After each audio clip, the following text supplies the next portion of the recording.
Right. Well, Senator Chris Smith, you're the new chairman of the Broward delegation. Why did you want to do this? Well, I've been a member of the Broward delegation. I think myself and Eleanor Sobel are the longest serving members on the delegation. And with my knowledge of Tallahassee and of Broward County, being a lifelong resident, I thought I'd be good in helping guide us through, a different time now. I mean, with a new governor and a new cabinet and a lot of new members, a very bipartisan group. Working in the House as minority leader, I developed a rapport on how to deal with both sides of the aisle to make sure that our issues are heard. Well, talk a little bit more about that. You're going to come in. You're coming back into a legislature. Sure. 2/3 of both houses are in the hands of the other party, and not the party that most people in Broward County are in.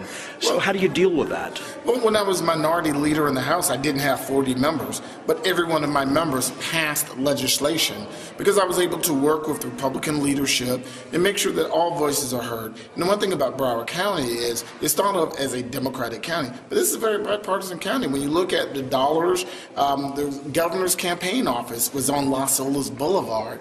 I mean, so Broward County is powerful in both parties, Republican and Democrat, and so I will use that as my calling card as I talk to the Republican leadership to let them know that there are a lot of very prominent Republicans in Broward County. If you look at the last governor's office between George Lemieux and Shane Strum and Eric Eichenberg, they're all Broward County.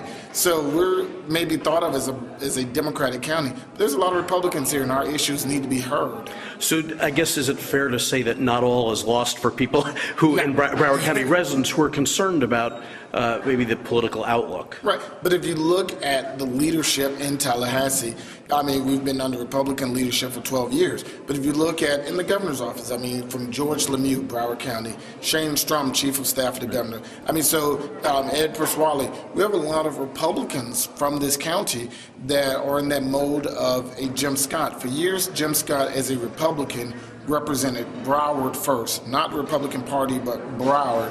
And we have a lot of Republicans who are in leadership and some strong Democrats like myself who are in leadership to represent Broward County.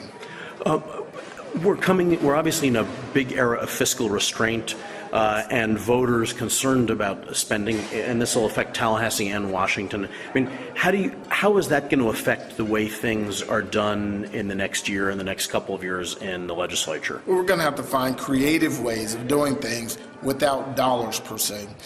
Some of the things we're going to have to do, and I think sometimes what people said on Tuesday of less government, that works.